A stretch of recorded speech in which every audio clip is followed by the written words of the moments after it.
Hey, Sparkler parents. Welcome to the podcast, and thanks for joining me if you're watching on YouTube. And today we will be demonstrating a little bit of an activity, and I'll provide a download for you to print off to use with your kids. So I'm excited to share that with you. We're going to close up chapter 3 in our book review of brain-based parenting, the neuroscience of caregiving for healthy attachment. This book is available. I don't have any affiliation with this book at all, other than it was something that was recommended reading to me when I became a certified infant massage instructor. And I might have looked through it at that point, but I didn't really read it. And as I'm reading it now, it's a really good book because it explains so much of the things that we feel as parents, but we may not understand what's going on, or we attribute some of these challenges that we're having as parents to just this is just the way it is. And I think what I'm learning as I'm reading this book is that when we're having uncomfortable situations, or when we're feeling not so great about an engagement we're having with our kids, or partners, or any family member, really, it's a warning sign that something's not right, that something is causing an, an imbalance in the stress and then the resources I, as a person, have to buffer that stress. Stress is adaptive. Stress can be adaptive and can be helpful. This is how we grow. We have to be challenged to grow. But when that challenge is so overwhelming, or there are so many challenges, you get stuck. Um, I guess one thing for me, I tend to be very busy, and I think that I put a lot of that stress on myself. But even though that was a lot of self-imposed stress due to things that I want to do, plus the things I have to do, um, in the past, it may have come out my the way that I coped with my stress was impacting my relationship with my kids. If I was yelling, or if I was short with them, or their little idiosyncrasies made me feel irritated, to the point where I didn't want to maybe play with them or whatever.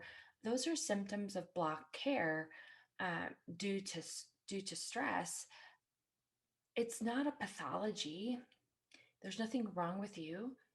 It's a signal that if you're feeling that way, if you're feeling like you can't be present for your kids, and it's kind of this growing feeling within you, that's a signal that something else in your life is out of balance.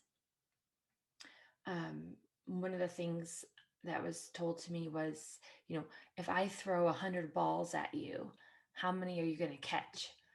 And my first instinct is to say, well, at least a couple. No, if somebody threw 100 balls at you, you're not catching any of them. Most likely you're turning your back. Most likely you're putting your arm up in front of your face. Um, you're not going to be able to catch anything. That is too much stress. And then you don't have access to what you normally would have access. In this case, strength coordination, eye-hand coordination to catch a ball. If I'm too stressed, I don't have access to that. So if you're too stressed, you don't have access to all of the great things about you as a parent. And so that's what the end of this chapter here kind of highlights. And it goes on about the brain and blocked care, stressed out parenting, and some really interesting things here. And none of this, I don't mean to say any of this to scare you, because if this was you in the past, or if this is you today, our brains are neuroplastic. Our children's brains are neuroplastic. So when you know better, you can do better. And I say this as much for myself. There should be no shame felt that if in the past you reacted to your children in a different way, we can change. Again, that is not who you truly are. those reactions were self-protection in the moment you perceived you needed to do that. Now, after you can kind of sit back and think about it, and all of your um, parenting centers are online, you can reflect, maybe that wasn't the best choice. Maybe I could have done that differently. Maybe my tone of voice did sound um, condescending.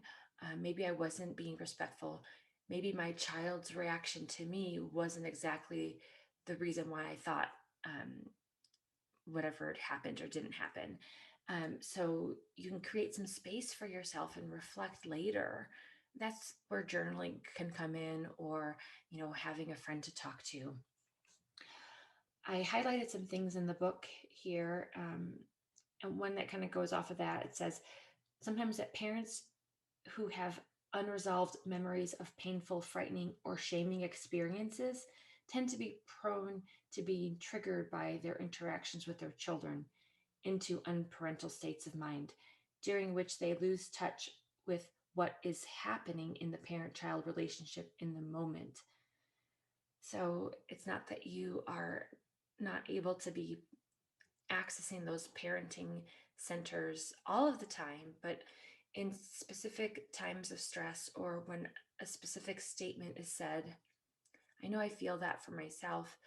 Um, I had a lot of anxiety as a kid, and I don't think my parents meant to be anything negative at all, but I perceived a lot of what they told me, um, and in a negative way, that I wasn't good enough, and that I had to do more, and that I had to do even more. And so that was my perception, that I was never good enough, and I need to keep doing more to please other people.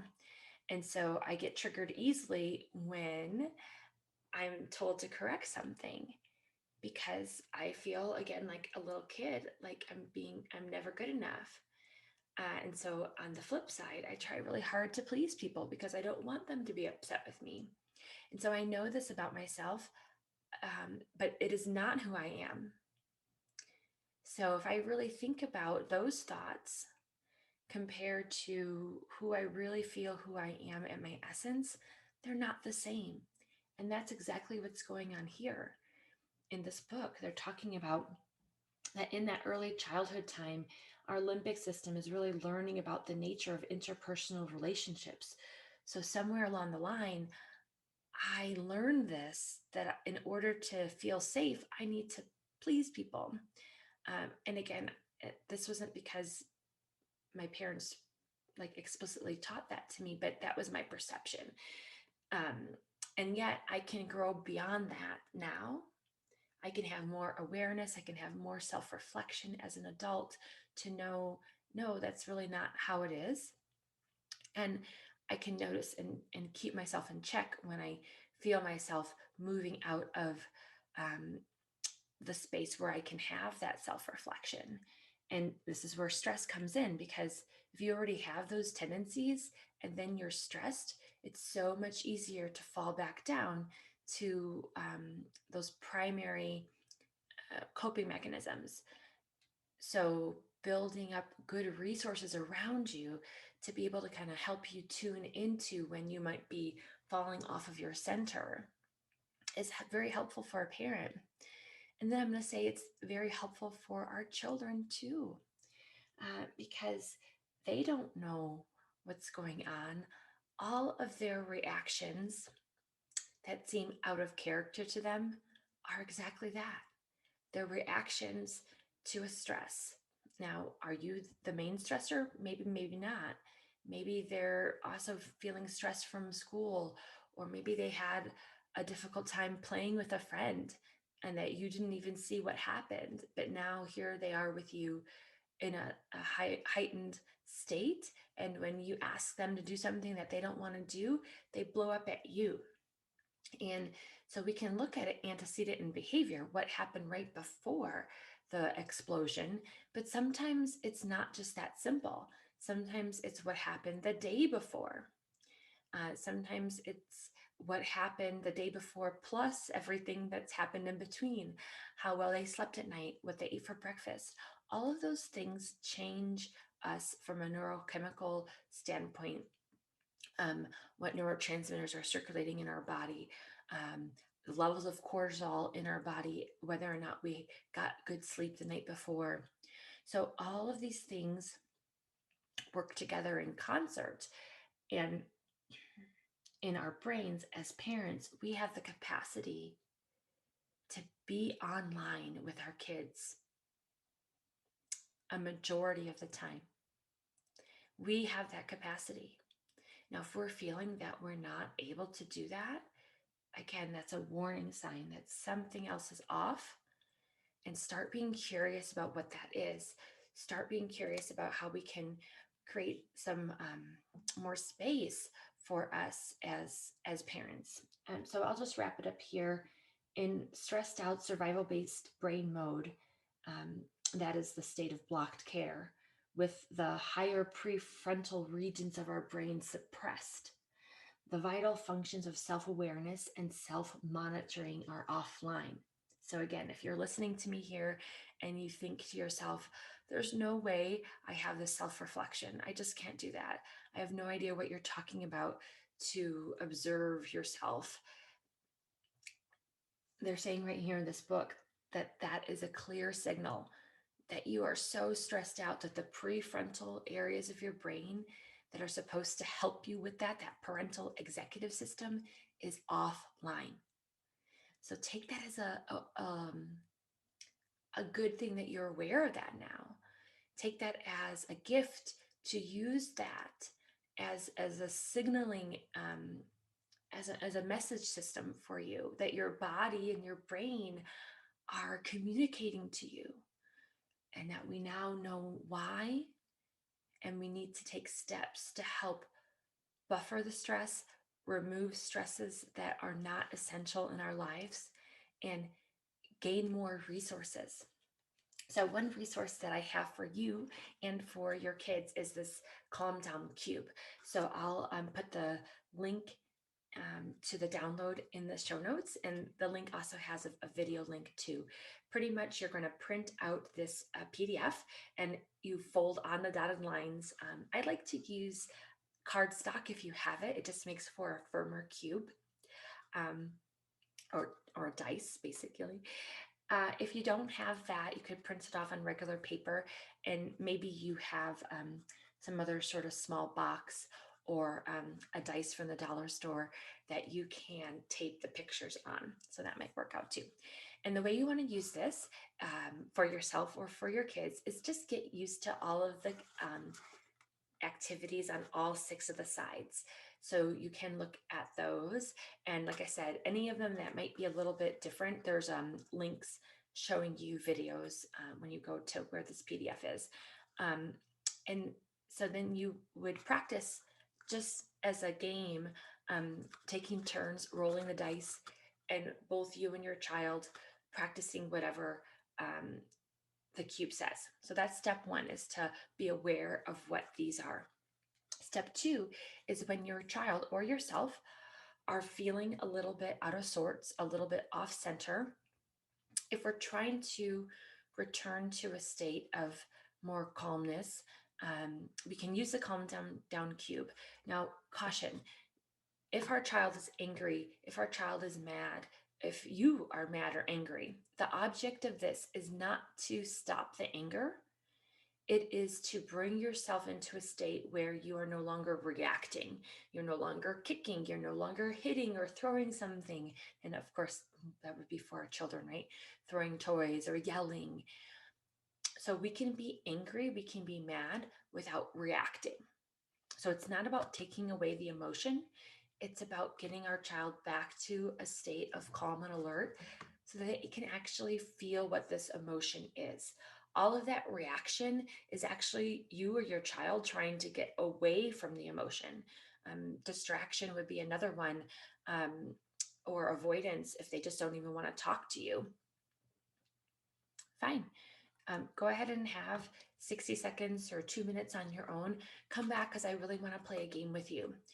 And this will help create some space between the impulse and the reaction.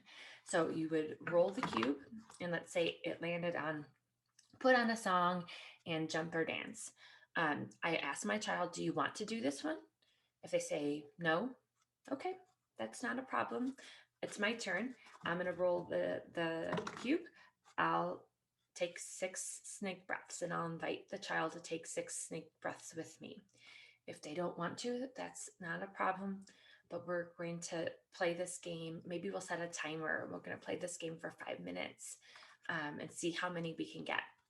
And it's totally okay if they don't want to participate, because at least they're standing there with you, working on maybe some breath work, modeling your breath work, modeling your calm voice, so that they can start to kind of co-regulate with you to come back down to calm. But you keep going, taking turns. If the child doesn't want to do it, that's okay. You could have them continue to roll and choose it, or you could just pass the turn to this other person. But see if that helps you. If 5 minutes seems too long, just do it for 2 minutes or 3 minutes. But this calm down cube, again, it doesn't take the child's emotion away. I don't want to do that at all. I want them to actually be in a space where they can talk about their emotion without reacting in a way that's hurting themselves or others. So this is just to help create some space. All right. I would love to hear from you in the Facebook group.